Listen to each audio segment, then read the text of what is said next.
seguinte, veja só, que orientação, que direção eu dei para as minhas questões filosóficas. Existe algumas perguntas, alguns questionamentos que nós podemos fazer a respeito da realidade, que são simples de formular, né? Mas que é naturalmente difícil de você equacionar, né, um resultado ou dar uma resposta para esse questionamento, né? Deixa eu te dar alguns exemplos bem notórios disso. É uma questão filosófica nós perguntarmos o seguinte: qual é a origem do universo? Né? Qual é a origem do universo? Como que ele começou? Como que ele começa? Veja, essa é uma pergunta que é frequente na ciência física, né? A física faz essa pergunta, mas ela é eminentemente uma questão de natureza filosófica. Num primeiro contato com essa questão, a tendência natural de todos nós é acharmos que ela não tem solução, ou que seria delegada à ciência física tentar dar a ela uma resposta, né, ou apresentar para ela uma solução. O que muitas pessoas esquecem é que isso também é uma incumbência filosófica.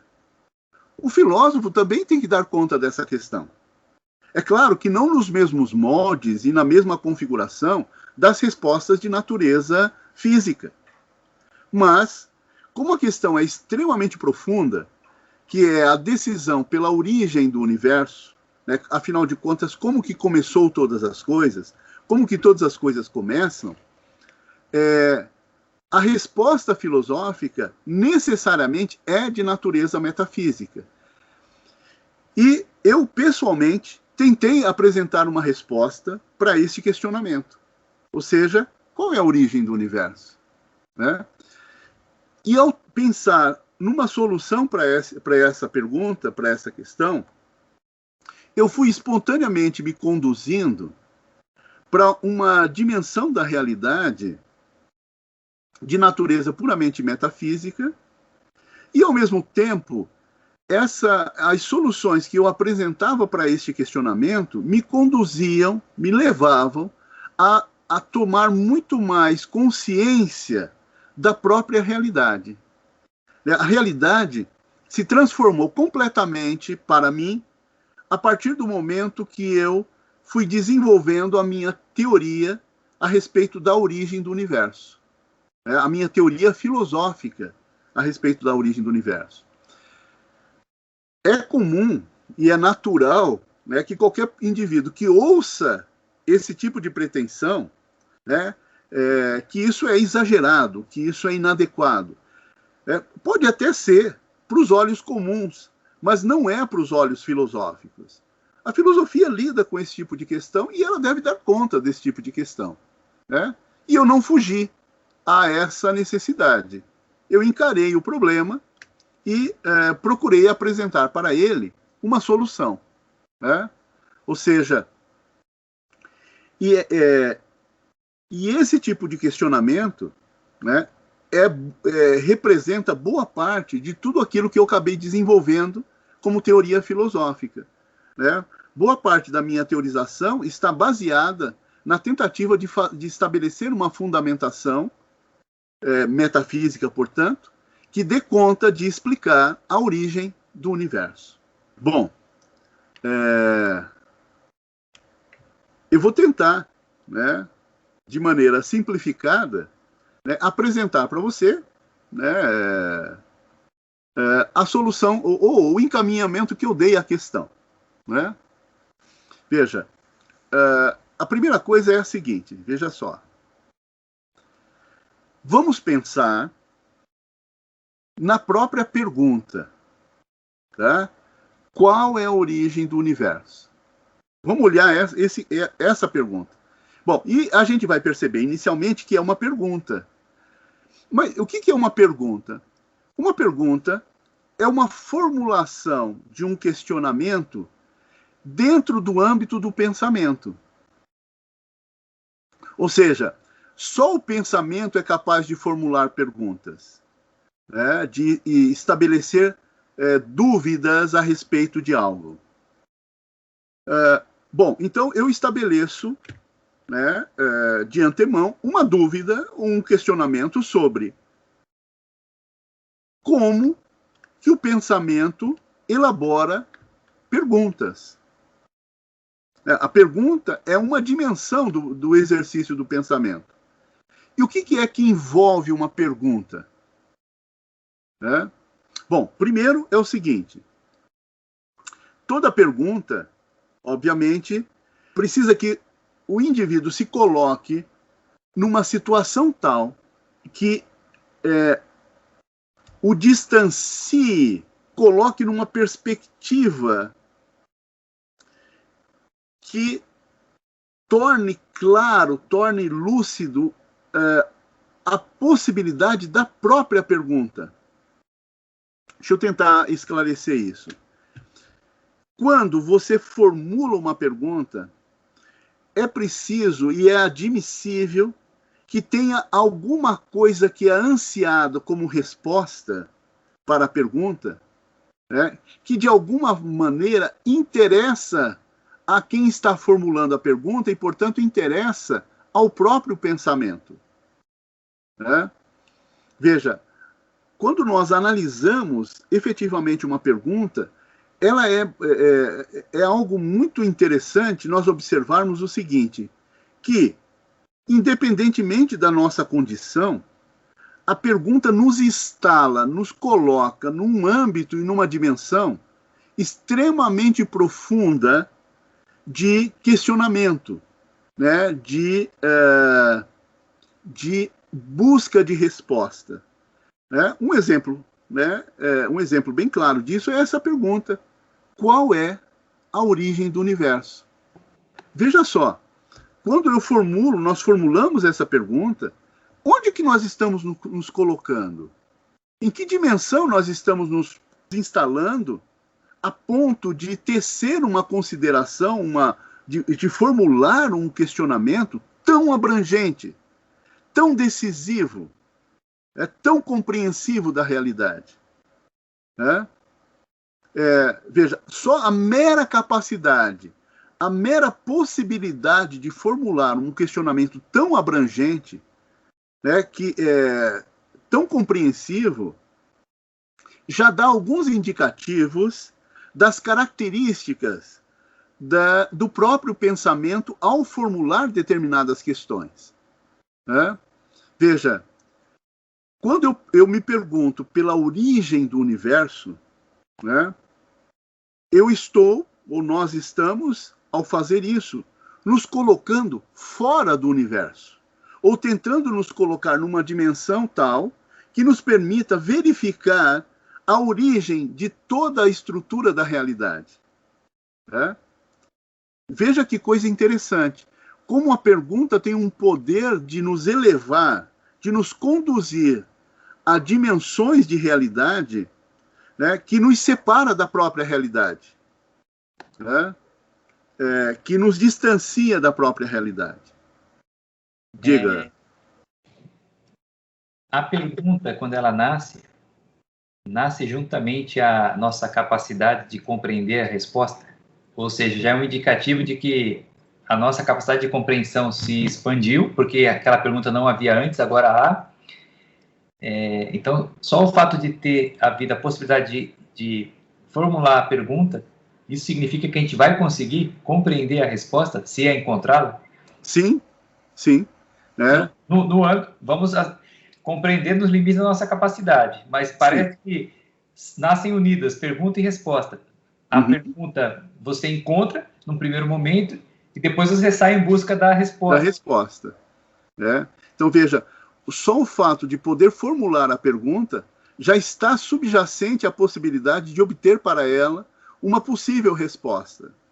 Né? E uma resposta, veja, não uma resposta gratuita, mas uma resposta conveniente, adequada, racionalmente estruturada para satisfazer os anseios da pergunta. Depende, naturalmente, de como você conduz a resposta, de por que caminhos você vai procurar obter a solução, né, ou aquilo que satisfaça a dimensão da pergunta. Né? Então, veja, a pergunta por si só, como é extremamente abrangente e compreensiva, ela pressupõe idêntica capacidade de compreensão. Né? Então, a pergunta é um elemento essencial, não só para desencadear o processo de pensamento, como nós já dissemos num vídeo anterior, né? Mas ela é fundamentalmente uma estrutura de posicionamento diante do universo muito característico, com determinados contornos extremamente sofisticados do ponto de vista da pretensão, né, do que se formula como pergunta. Veja, você perguntar pela origem do universo é você querer uma das respostas mais extensas possível. Né? Veja, eu acho que está aí o caminho da própria resposta. Quando nós analisamos a própria pergunta, ela já nos dá um indicativo de uma resposta possível. Né? Veja só, na pergunta qual é a origem, né, do universo, portanto, da totalidade da realidade, né, você tem aí um pronome interrogativo, que é qual, quer dizer, onde está, né, no fundo é a pergunta, onde é que está, né, né, você tem aí o verbo ser, portanto, um verbo já determinando a existência de algo, né? Origem, que é uma outra noção a respeito do começo absoluto de alguma coisa, do começo necessário de alguma coisa. Né? Então, veja, procurar algo que já está definido como sendo algo que existe. Né? E que existe como fonte primordial, fonte originária de uma determinada realidade. No caso, o universo. Né? Veja só, esse é um aspecto extremamente interessante da pergunta. Então, a pergunta não só é um elemento instigante do pensamento, né, uma alavanca do pensamento, uma catapulta que nos lança, né, numa dimensão de resposta possível, como também, né, ela tem uma certa variação de gradação em relação ao conteúdo das respostas. Porque a gente não pergunta apenas qual é a origem. A gente pergunta também o que é o universo. Como ele funciona.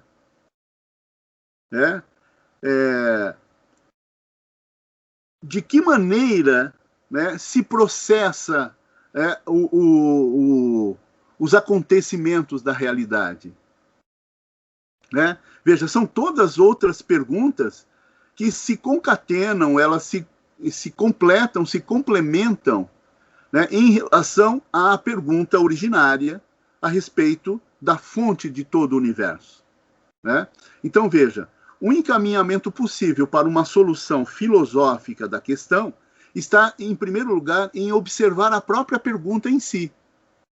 Né? Ela já nos dá alguns indicativos, né, para um encaminhamento filosófico possível. Veja só.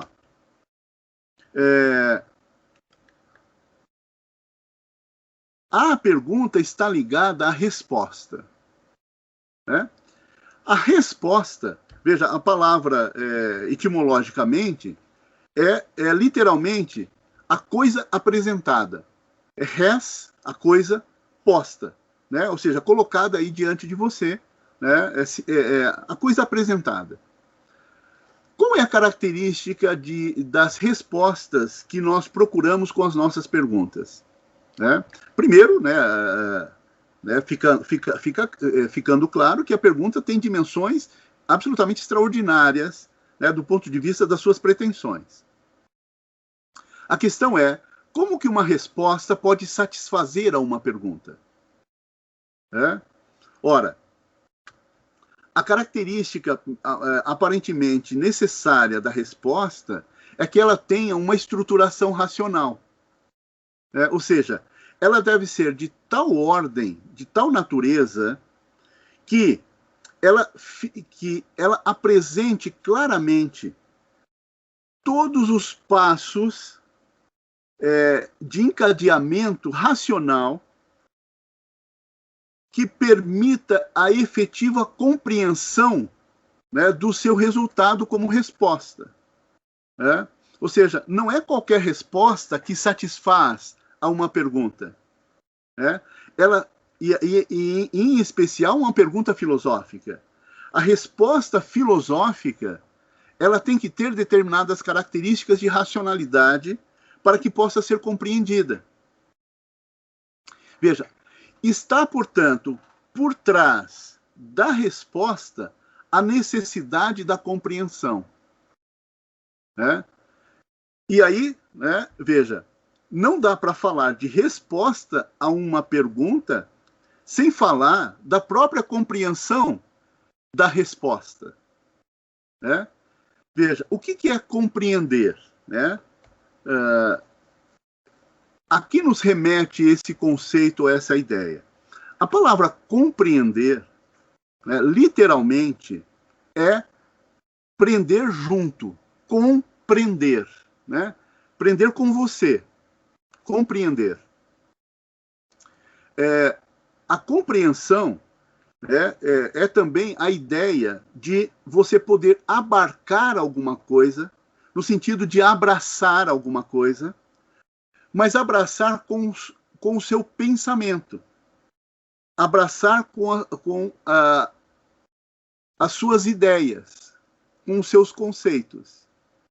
Veja, compreender, claro, de maneira muito simples, é abraçar, abarcar, circunscrever algo com o próprio pensamento. Veja, quando a gente fala de uma compreensão ampla, ou de uma grande compreensão, de uma compreensão absoluta, nós procuramos, ou nós nos colocamos com a ideia de abraçar tudo, abraçar toda a realidade. E essa é a característica da resposta filosófica, da resposta a questões filosóficas.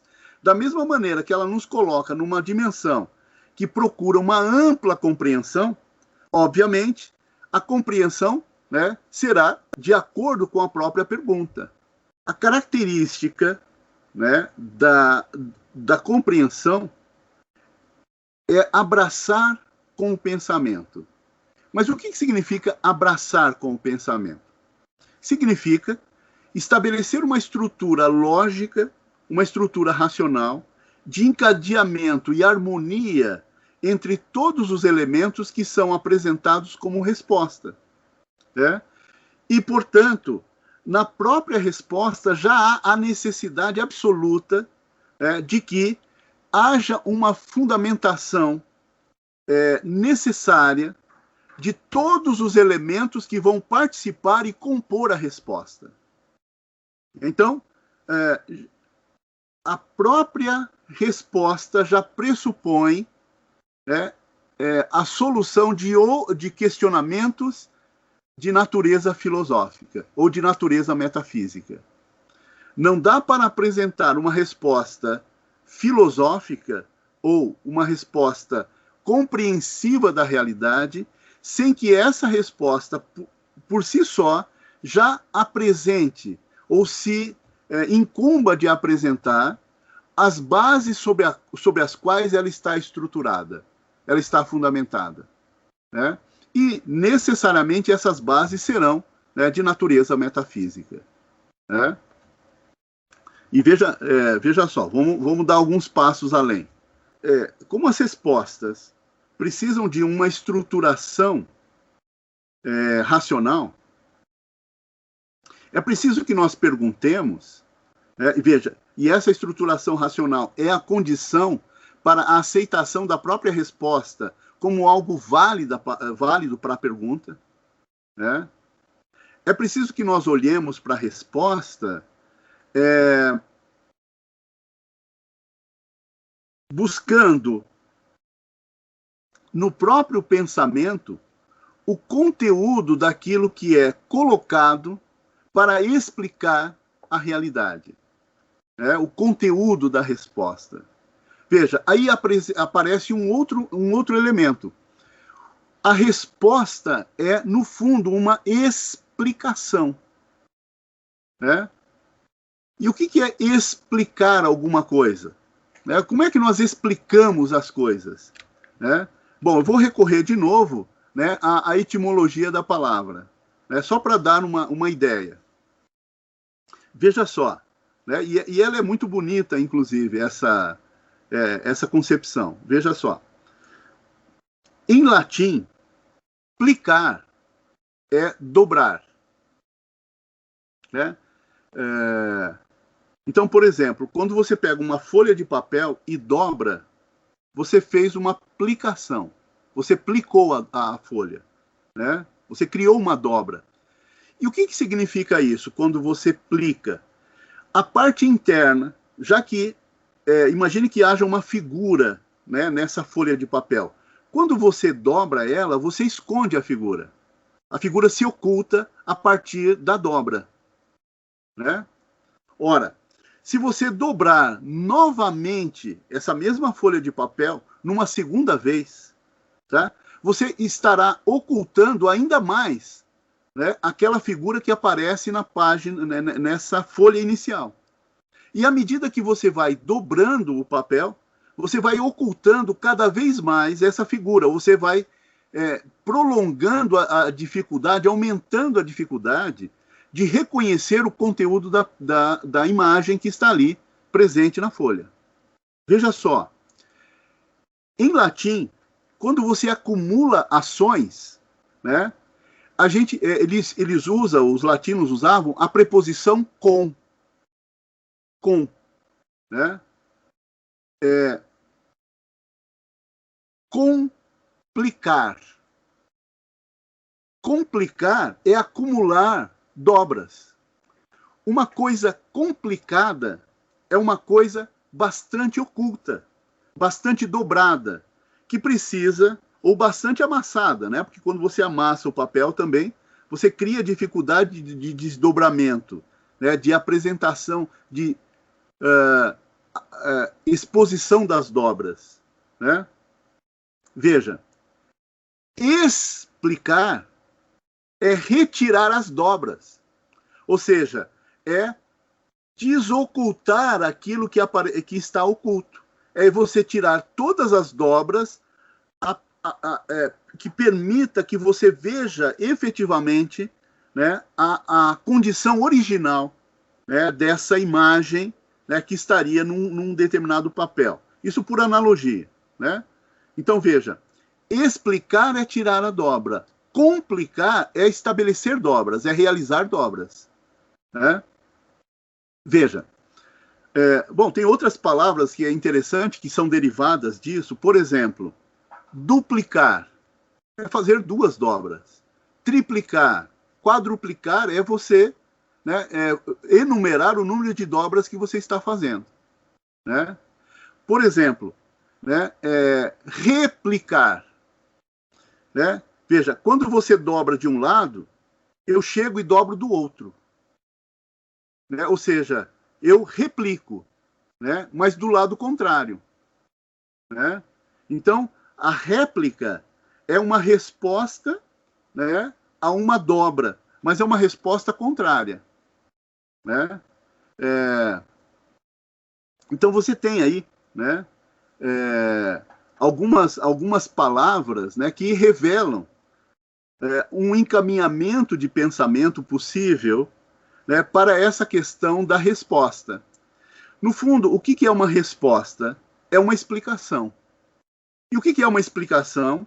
É a apresentação ou é a retirada das dobras que estão ocultando algo, né? Que estão vedando o acesso a uma determinada coisa, né? Então, veja, já que a resposta é uma explicação, né? O pressuposto é de que algo está dobrado, algo está oculto, algo está vedado, né? Mas vedado a quem? Vedado a quê? Ao próprio pensamento. Em princípio, essa seria a resposta, né? Ou seja, tem algo, né, que está oculto ao pensamento. No caso da pergunta, por exemplo, qual é a origem do universo, né? Há a pressuposição de que há uma dimensão de ocultamento de resposta, faltam elementos que nos permitam equacionar com clareza, com desenvoltura racional, a resposta possível, né? Ou seja, em princípio, a resposta vai demandar que se descomplique, que se explique, né? Vários elementos que, de certa maneira, nos impedem de visualizar, né, a própria resposta em si, né? E quando esses elementos estiverem esclarecidos, né, nós teremos efetivamente uma explicação, né? E a explicação não é senão o encadeamento, de certa forma, de vários elementos de natureza racional que lançam uma espécie de luz compreensiva, uma luz racional que encadeia todos os elementos que formam a resposta, né? Veja, então, quando nós formulamos uma pergunta, procurando uma resposta, né, nós precisamos apresentar as explicações que eventualmente venham a compor a resposta, né? A elucidar, a tornar transparente, né, uma determinada resposta, né, a partir, obviamente, dessa descomplicação ou das explicações, né? Veja só, e o mais interessante dessa colocação é o seguinte, mas espera aí, quem é que apresenta a resposta? O que é que estabelece a resposta? O que é que tem a iniciativa de apresentar algo como resposta? É o próprio pensamento. Veja, assim como a pergunta é uma elaboração do pensamento, a resposta, inevitavelmente, também o é. Tanto a pergunta quanto a resposta são faces da mesma dimensão do pensamento, né? Ou seja, é sempre o pensamento se estruturando com o propósito de explicar porque ele teve, né, a ousadia de perguntar, a audácia de perguntar. Então, veja, a resposta, qualquer que ela seja, é dada pelo pensamento. Assim como a pergunta, qualquer que ela seja, foi formulada pelo pensamento. Então, pergunta e resposta são formulações puramente intelectuais, puramente racionais ou exclusivamente do âmbito do pensamento. É o pensamento que pergunta e é o pensamento que responde. Veja, admitida essa condição, né, nós podemos, naturalmente, né, fazer alguns outros questionamentos, né, a respeito disso. Mas essa é uma conclusão provisória, né, que a gente pode estabelecer que, para todas as perguntas do pensamento, todas as respostas são também do pensamento. Não existe resposta que não seja elaborada, né, como explicação promovida pelo próprio pensamento.